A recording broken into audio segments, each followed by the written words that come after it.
প্রিয় বন্ধুরা, আসসালামু আলাইকুম। কেউ কেউ বলছেন যে আওয়ামী লীগ এত কিছু ঘটে গেছে, তারপরে কোনো অনুশোচনা নেই, আওয়ামী লীগ ক্ষমা চাচ্ছে না।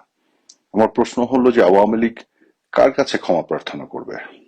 জুলাই আগস্টে যে ঘটনাগুলি ঘটেছে, সে সময় আওয়ামী লীগ অবশ্যই ক্ষমতায় ছিল এবং তার ফলে সরকারে থাকার কারণে আওয়ামী লীগ কিন্তু প্রতিটি ঘটনার দায় দায়িত্ব নিয়েছে এবং প্রতিটি ঘটনার দায় দায়িত্ব নিয়েছে বলেই আওয়ামী লীগ সরকার তখন জুডিশিয়াল কমিটি করে সেগুলো তদন্ত করতে চেয়েছিল, প্রতিটি ঘটনার তদন্ত করে দোষীদের বিচারের আওতায় আনতে চেয়েছিল এবং যেসব পরিবারগুলো ক্ষতিগ্রস্ত হয়েছিল তাদের পাশে মাননীয় প্রধানমন্ত্রী দাঁড়িয়েছিলেন, সহযোগিতার হাত বাড়িয়ে দিয়েছেন। কিন্তু এখন প্রশ্ন হচ্ছে যে এই যে এরা বাড়িয়ে বাড়িয়ে বলে যে 1400 মানুষ হত্যাকাণ্ডের শিকার হয়েছে, কেউ বলে 2000, অথচ ইউনূসের সরকারের হেলথ মিনিস্ট্রির রিপোর্ট অনুযায়ী 858 জন তারা এখন পর্যন্ত পেয়েছে, যারা জুলাই আগস্টে তারা যেটা বলতে যাচ্ছে যে মৃত্যুবরণ করেছে।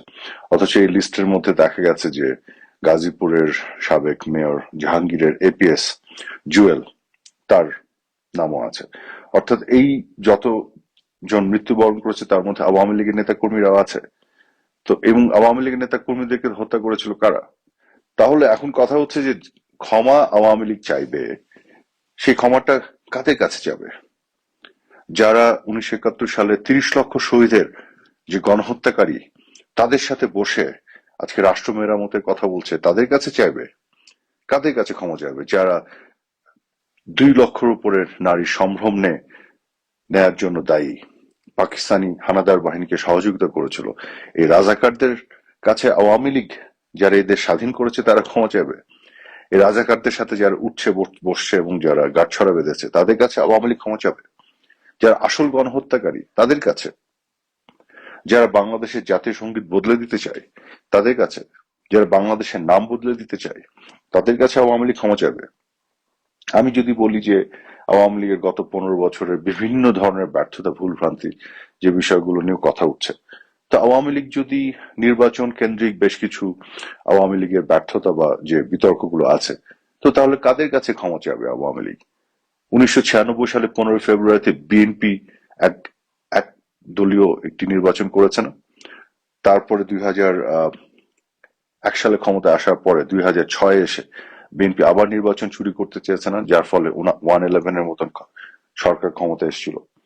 তো বিএনপি তো যখনই সুযোগ পেয়েছে নির্বাচন চুরি করতে চেয়েছিল। তো নির্বাচনে যারা ভোট চুরি করেছিল তাদের কাছে আওয়ামী লীগ ক্ষমা চাইবে? বিএনপি সবার প্রথম র্যাব গঠন করে অপারেশন ক্লিন হার্টের নামে তারা বিচার বহির্ভূত হত্যাকাণ্ডের সূচনা করেছে বাংলাদেশে, তাদেরকে ইন্ডেমনিটি দিয়ে দিয়েছে, তাদের কাছে ক্ষমা চাবে? সো যারা, এবং আজকে সারা বাংলাদেশ জুড়ে বিএনপি যেভাবে চাঁদাবাজি, দখলবাজি এগুলো করছে সেগুলো দেখা যাচ্ছে।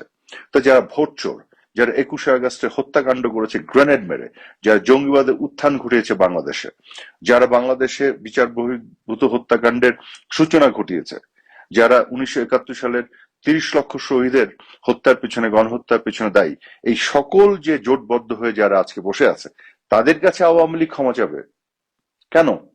আওয়ামী লীগের বিশাল বড় দোষ হয়ে গেছে গত 15.5 বছর। আওয়ামী লীগ যে দোষে আওয়ামী লীগকে দোষী করা হয়, তার কোন দোষটা এই দলগুলোর মধ্যে নাই বা তারা কখনো করেনি বা বহুগুণে করেনি? তাহলে আজকে ক্ষমার চাওয়ার প্রসঙ্গ কেন আসছে? হ্যাঁ, আওয়ামী লীগ একটি রাজনৈতিক দল হিসেবে তার একটি ঐতিহ্য আছে। এদেশের জন্মের পেছনে আওয়ামী লীগের ভূমিকা আছে। বাংলাদেশের গণতন্ত্র প্রতিষ্ঠার লড়াই সংগ্রামে আওয়ামী লীগের ভূমিকা আছে। আওয়ামী লীগ জনমানুষের মধ্য থেকে জন্ম নিয়েছে। আওয়ামী লীগ কোনো কিংস পার্টি না। আওয়ামী লীগ ক্যান্টনমেন্ট থেকে জন্ম নেয়নি। আওয়ামী লীগ রাজাকারীর মাধ্যমে টিকে থাকেনি। কাজেই পাকিস্তান, পাক হানাদার বাহিনী পদলেহনকারী জামাতের মতন চরিত্র আওয়ামী লীগের না। কাজে আওয়ামী লীগ হচ্ছে একমাত্র সত্যিকার অর্থে জনগণের দল বাংলাদেশে, যার জন্ম এবং বেড়ে ওঠা জনগণের মধ্য দিয়ে। কাজে আওয়ামী লীগ অবশ্যই ঘুরে ঘুরে জনগণের কাছে যাবে।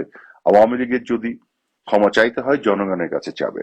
জনগণের কাছে আওয়ামী লীগের সবকিছু চাওয়া পাওয়া এবং তার অনুযোগ, তার অভিযোগ, তার অভিমান, তার ক্ষোভ, রাগ, ক্ষমা প্রার্থনা সবকিছু জনগণের কাছে।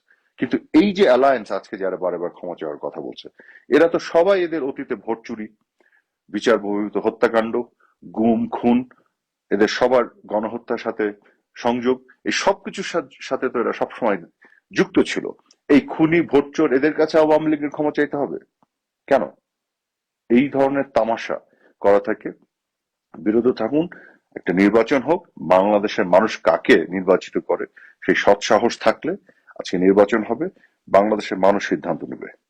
বাংলাদেশের মানুষের কাছে প্রয়োজন হলে আওয়ামী লীগ তার ক্ষমা চাবে, কিন্তু এই চোরদের কাছে, এই খুনিদের কাছে, এই ডাকাতদের কাছে, যারা 21শে আগস্টে বোমা হামলা করেছে, জঙ্গিবাদে উত্থান ঘটিয়েছে, বিচার বহির্ভূত হত্যা করে প্রচুর মানুষকে হত্যা করেছে র্যাব সৃষ্টির মধ্য দিয়ে, 71-এ যারা গণহত্যা করেছে, ধর্ষণ, লুটতারাজ, অগ্নিসংযোগ এগুলো করেছে, এবং যারা ধর্মকে বিক্রি করে রাজনীতি করে, এদের কাছে এই জোট এবং এই অ্যালায়েন্সের কাছে আওয়ামী লীগকে ক্ষমা চাইতে হবে। বাংলাদেশের মানুষের শক্তিতে আওয়ামী লীগ বলিয়ান হয়ে আবার আওয়ামী লীগ ক্ষমতায় যাবে ইনশাল্লাহ। ধন্যবাদ সবাইকে।